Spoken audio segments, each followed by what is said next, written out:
Third grade का transfer की जो काफ़ी कमेंट्स आ रहे हैं उनको मैं कहना चाहूँगा, साथियों आप विडंबना की बात यह देखो, तबादलों को लेकर जो कोर्ट में याचिकाएं दायर की जा रही हैं उसके ड्राफ्टिंग हो गई है। कल तक आपको कंप्लीट ड्राफ्ट पीडीएफ के माध्यम से मिल जाएगा।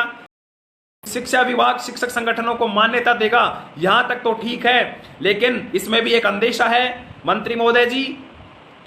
जिस प्रकार से आपने लक्ष्मणगढ़ विधानसभा क्षेत्र विशेष के तबादले सेकंड ग्रेड के कर लिए, हो सकता है आपकी बातों में और आपके कहने अनुसार चलने वाले शिक्षक संगठनों को आप मान्यता दे दो, तो यह भी स्वीकार्य नहीं होगा।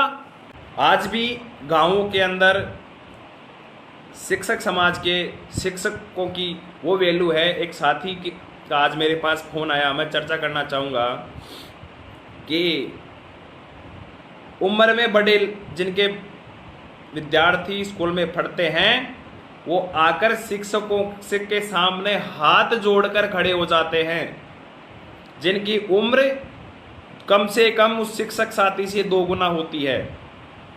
और आज साथियों सीधा पॉइंट पे आते हैं।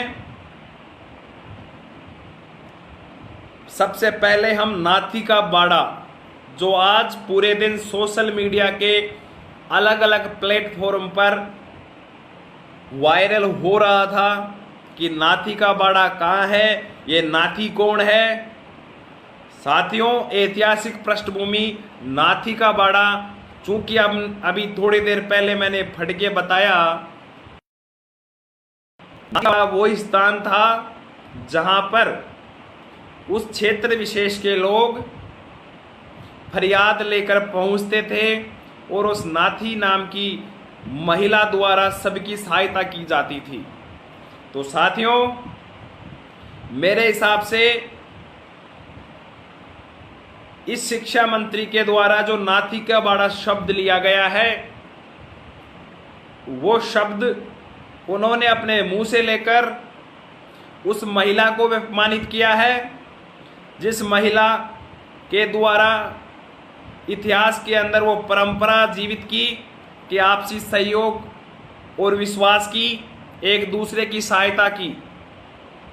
तो साथियों हमें बड़े आदर और मान सम्मान के साथ में उस महिला नाथी को धन्यवाद और प्रणाम करना चाहिए, जिन्होंने वास्तव में ही उस जमाने में उस दरवाजे, उस चौखट पर आने वाले फरियादी की बात सुनी, जहां एक और उस महान शख्सियत, उस महिला के स्थान नाथी के बाड़ा को अपने साथ में जोड़कर शिक्षा मंत्री ने उनको अपमानित किया है। उनके लिए शिक्षा मंत्री की हम कड़े शब्दों में निंदा करते हैं, क्योंकि जहां एक और फरियादी की बात सुनी जाती थी, उसका काम किया जाता था, वहीं दूसरी ओर आज के वर्तमान बात फरियाद सुनना तो दूर की बात, चूंकि फरियाद सुनाने आया है उसको सीधा सस्पेंड निलंबन की कार्रवाई के निर्देश देना, वो तालमेल कहीं भी नाथीबाई के बाड़े के साथ में दिखाई नहीं पड़ता है। दोनों में दिक्कत है। इसलिए साथियों हमें शिक्षा मंत्री जी के निवास स्थान के लिए कोई दूसरा शब्द चुनना पड़ेगा। नाथी बाई के बाड़े का नाम उनसे जोड़कर हम उस महिला को और उस ऐतिहासिक कहानी को अपमानित नहीं कर सकते। ये बात हुई पहली। बाड़ाबंदी शब्द चूंकि कांग्रेस सरकार बनने के बाद में विधायकों की खरीद फरोख्त रोकने से लेकर करने तक की जा रही है, चाहे वो दूसरे राज्य के एमएलएज हों। मैं उदाहरण देना चाहूँगा, NH 8 पर अमिट यूनिवर्सिटी के पास में, मेरे घर के पास में एक नेचुरल फार्म हाउस है, जहाँ पर मध्य प्रदेश के विधायकों की बाड़ाबंदी की गई थी। होटल जयपुर में मैरियट, सचिन पायलट वर्सेज जब गहलोत जी का प्रकरण चला, उसमें भी बाड़ेबंदी की जा रही थी। सूचना मिली है कि आज ही असम के विधायकों की बाड़ाबंदी जयपुर में शुरू कर दी गई है। तो साथियों, बाड़ेबंदी में तो माहिर हैं, क्योंकि प्रदेश के अध्यक्ष भी हैं, तो उनके दिलोर दिमाग में कैसे बाड़ाबंदी करनी है वो हमेशा वही छाया रहता है। इसलिए उन्होंने एक शब्द तो काम में अच्छा लिया, बाड़ाबंदी। लेकिन बाड़े से पहले जो नाथी जी महिला का नाम लेकर उनको अपमानित किया, उसके लिए मैं कड़ी शब्दों में निंदा करता हूं और समस्त साथियों से निवेदन करता हूं कि जो महिला हमेशा आए हुए फरियादियों की मदद करती थी, उनका नाम वर्तमान में भ्रष्टाचार, तानाशाही, व्यवस्थाओं के प्रतीक बन चुके महोदय के साथ तो नहीं ले तो ठीक रहेगा। हमें दूसरा शब्द बाड़ाबंदी के साथ में जोड़ना पड़ेगा।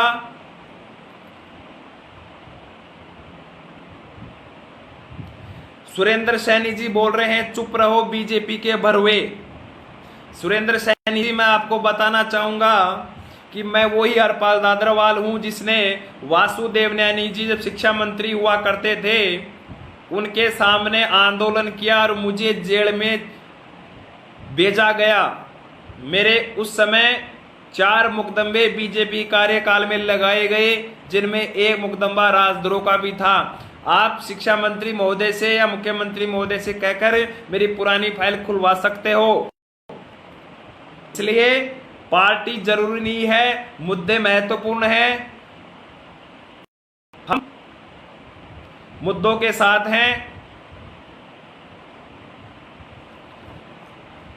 इस तानाशाही के खिलाफ दूसरे बिंदु यह है कि नाथी का बाड़ा का प्रकरण मैंने क्लियर कर दिया। दूसरा यह कि शिक्षकों का इतना अपमान होने के बाद में भी तथाकथित शिक्षक भारी विरोध देखते हुए आज शाम होते होते कुछ 1 या 2 शिक्षक संगठनों ने इस जो भी ये प्रकरण हुआ उसकी भर्त्सना की। राजस्थान एकीकृत शिक्षक महासंघ पहला संगठन था जिसने न्यूज मिलते ही सीधा शिक्षा मंत्री का इस्तीफा मुख्यमंत्री से मांगा और सोशल मीडिया में ये नाथी का बाड़ा प्रकरण शुरू किया। जब इतिहास की गहराइयों में गए तो हमें इस पर नाथी के बाड़े का इतिहास पाया और हमें लगा कि इसका इसके साथ में जोड़ना कभी भी न्यायोचित नहीं है।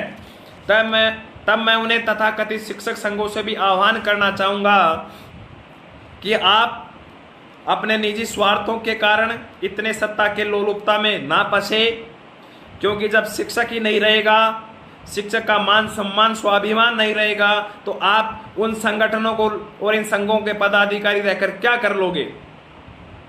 साथियों, मेरी स्वयं की बात जिनके साथ में यह प्रकरण हुआ उनसे हुई, उस संगठन के प्रदेश अध्यक्ष राजपाल जी शोराण से हुई, और राजपाल जी शोराण भी इस फेसबुक लाइव को देख रहे हैं।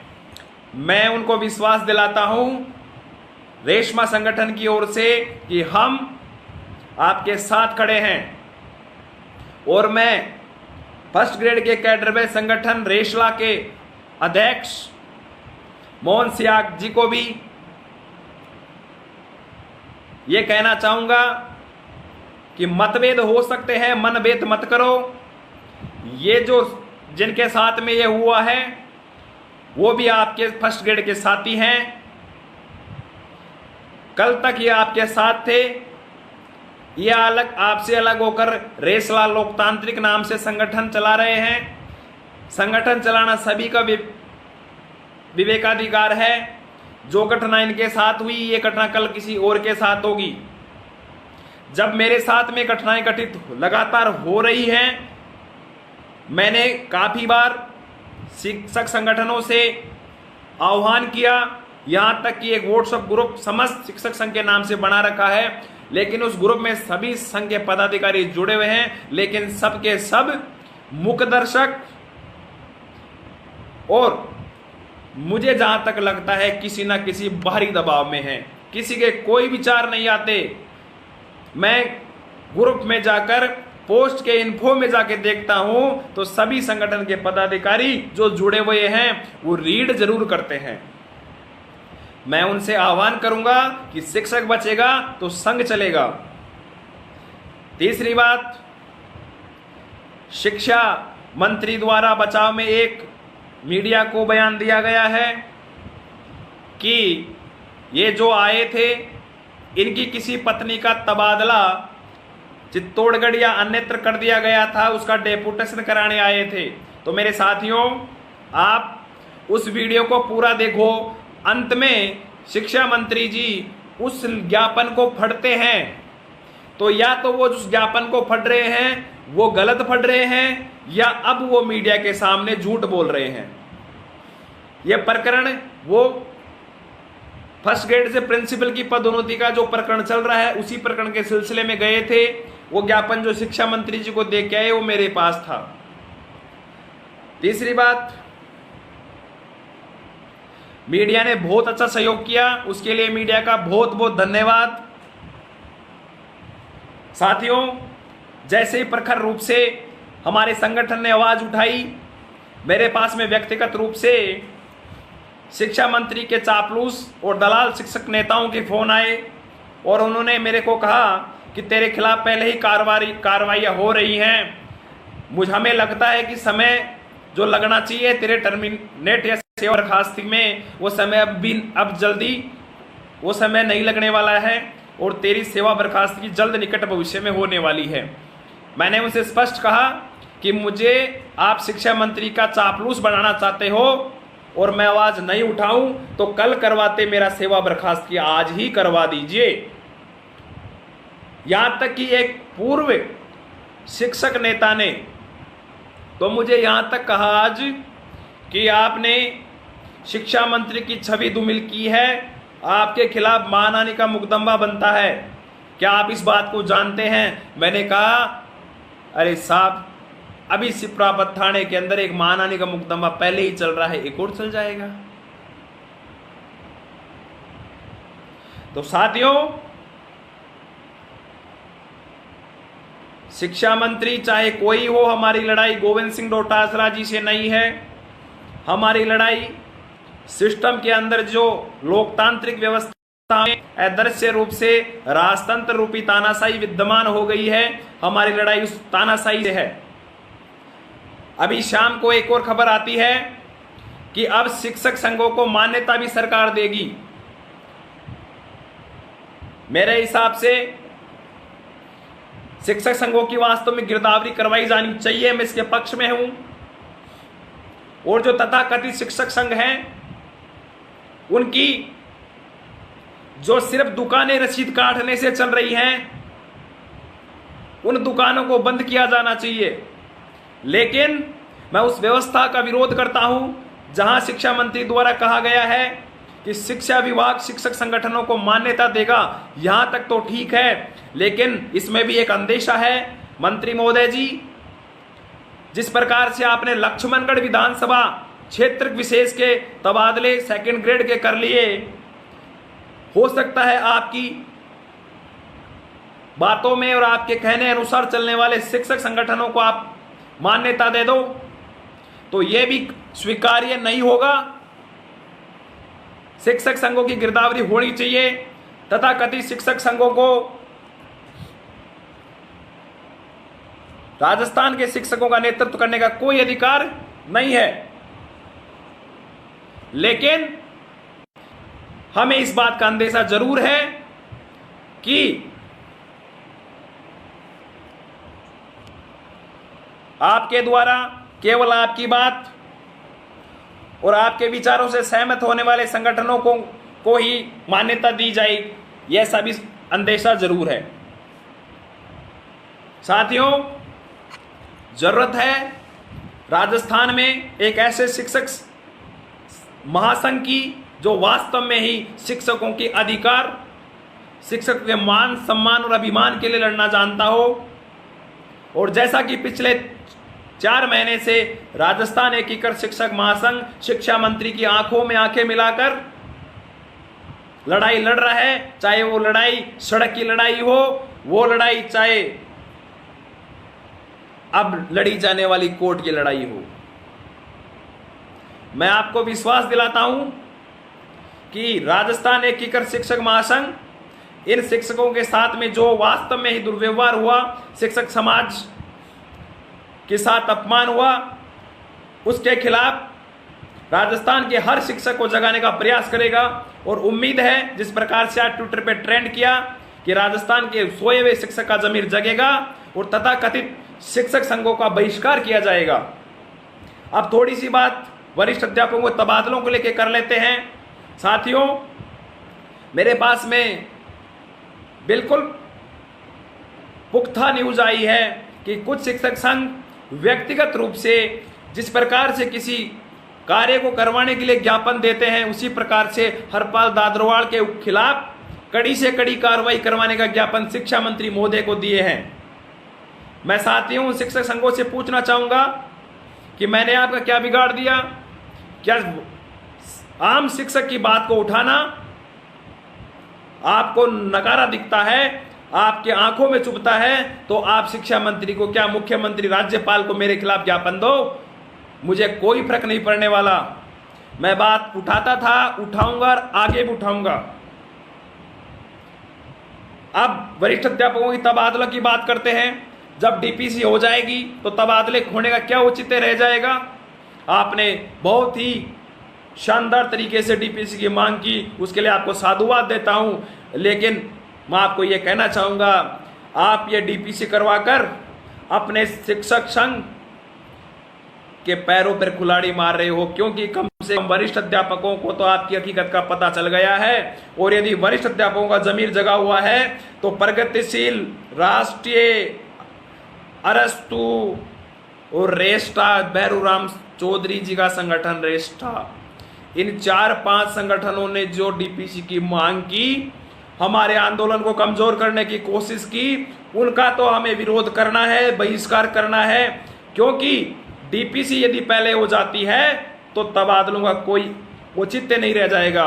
मैं व्यक्तिगत रूप से संगठनों का नाम लेकर विरोध कर रहा हूं। मुझे बाकायदा फोन आते हैं कि आप कैसे क्यों नाम ले रहे हो? अरे जो गलत कर रहा है, जो गलती करेगा। प्रगतिशील ने मांग उठाई, राष्ट्रीय ने मांग उठाई, रेस्टा के नाम उठाई, मांग उठाई, और भी संगठन जिन्होंने मांग उठाई है। और ये हमारी तबादलों की जो मांग थी उसको दबाने के लिए शिक्षा मंत्री का और इन शिक्षक संघों का मिलाजुला प्रयास था डीपीसी का करना। अन्यथा मेरी पहले जब मैं बीकानेर गया था, मेरी बात हुई थी कि डीपीसी इसीलिए रोक रखी है कि तबादला करने होंगे, लेकिन इन्होंने मिलकर तबादलों की मांग को कमजोर करने के लिए ये डीपीसी की प्रक्रिया की है। साथियों, अब लड़ाई कोर्ट के माध्यम से शुरू कर दी है। लगभग जो कोर्ट में केस फाइल होगा उसकी ड्राफ्टिंग हो चुकी है। कल शाम तक को ड्राफ्टिंग पीडीएफ के रूप में आपके पास उपलब्ध होगी कि हम किस आधार पे और किस बिहाव पे इनके खिलाफ केस कर रहे हैं, याचिका लगा रहे हैं। जो भी साथी इस न्याय अन्याय के खिलाफ लड़ने की लड़ाई में साथ और सहयोग देना चाहता है, उनका स्वागत है। साथियों, समय आ गया है कि हमें अब शिक्षकों का जमीर जगाना होगा और जो ये तथाकथित शिक्षक संघ बने हुए हैं उनका बहिष्कार करना होगा। साथियों, यदि इस समय नहीं जगे तो गलत परिपाटी बन जाएगी। उस परिपाटी के जिम्मेदार हम होंगे। हमारे आने वाली पीढ़ियों के शिक्षक, चाहे वो छोटे भाई हो हमारे, वो यदि इस परिपाटी बनने के बाद में आते हैं और प्रताड़ित होते हैं तो ये सवाल जरूर पूछेंगे, जब ये व्यवस्थाएं बन रही थी तो हमारे जो बड़े थे उन्होंने विरोध क्यों नहीं किया। तो साथियों, यदि इतिहास में जब भी इन व्यवस्थाओं से लड़ने का, तानाशाही जो व्यवस्थाएं वर्तमान में सिस्टम से विभाग में घुसी हुई हैं, उसमें लड़ने का आप में मादा है। शिक्षक समाज के मान सम्मान और अभिमान की रक्षा करना और अपने अधिकारों के लिए लड़ने के लिए तैयार हो तो राजस्थान एकीकृत शिक्षक महासंघ में आपका स्वागत है, हार्दिक अभिनंदन है। अन्यथा जो हो रहा है वही होता रहेगा यदि आप जो कर रहे हो वही करते रहोगे। अभी व्यवस्थाओं को बदलने के लिए आगे आना ही होगा। किसान आंदोलन से सीख लो, किसान बिखरे हुए थे।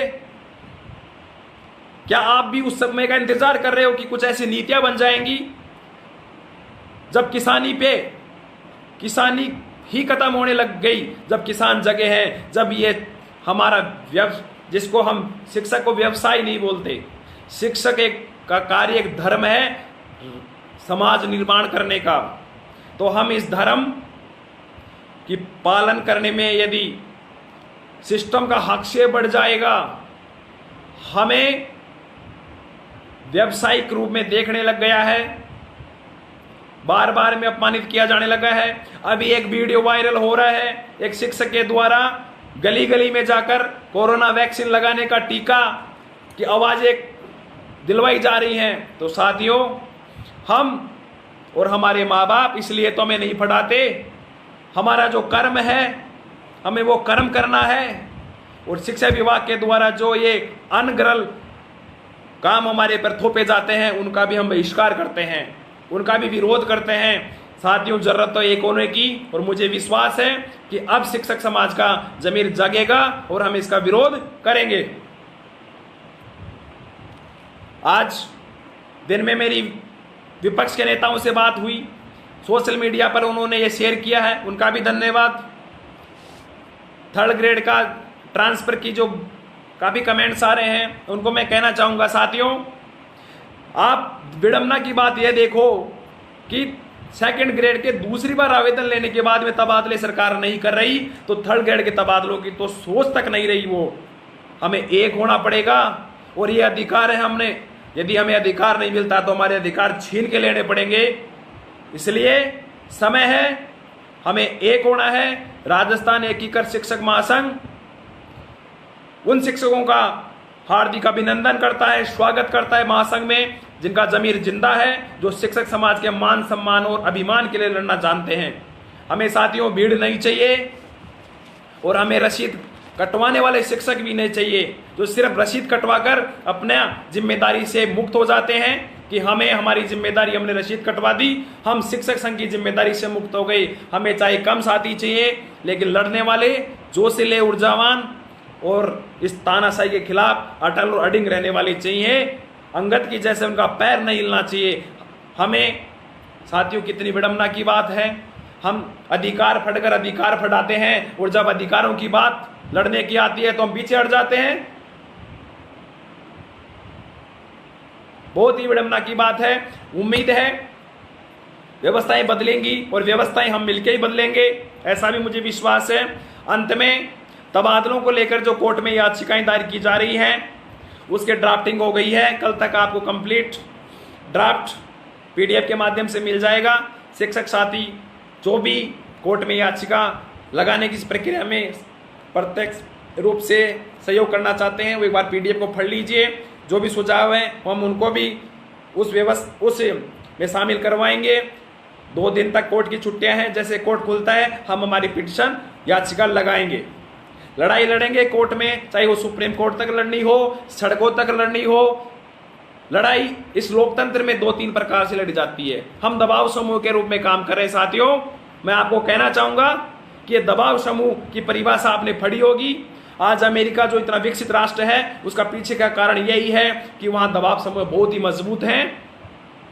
सरकारें बिना दबाव समूह के राय मशूरा करने के कोई काम नहीं करती। हमें हमारे शिक्षक समाज के इस दबाव समूह को राजस्थान एकीकृत शिक्षक महासंघ के नाम से बहुत बड़ा बनाना है। उस दबाव समूह के रूप में हमें जो कार्य करने होते हैं, चाहे वो धरना देना हो, प्रदर्शन करना हो, हड़ताल करना हो, और अंतिम रूप से यदि न्यायालय में शरण लेनी हो और न्यायालय के माध्यम से लड़ाई लड़नी हो, उसके लिए भी हम तैयार हैं। साथियों, आप सभी जुड़े, उसके लिए बहुत बहुत धन्यवाद। अंतिम रूप से तथाकथित शिक्षक संघों से जरूर अपील करें, उनको बोलें कि इस बात का जो प्रकरण हुआ है उसका मुद्दा उठाएं। साथियों, जितना प्रखर हमारा संगठन बोल रहा है, मुझे पता भी है व्यक्तिगत रूप से मुझे सरकार दबाने की पूर्ण कोशिश कर रही है, लेकिन 4 महीने में 4 FIR 4 थानों में दर्ज करा चुकी है। वर्तमान में 16 CC की कार्रवाई और निलंबन का मैं सामना कर रहा हूं। हो सकता है जल्दी मेरे सेवा बर्खास्ती आदेश आ जाएं, लेकिन फिर मैं आपको विश्वास दिलाता हूं कि मैं शिक्षक समाज के मान सम्मान और अभिमान के लिए लड़ता रहूंगा। जय हिंद, वंदे मातरम, सत्यमेव जयते। सभी जुड़े उनका लिए बहुत बहुत धन्यवाद।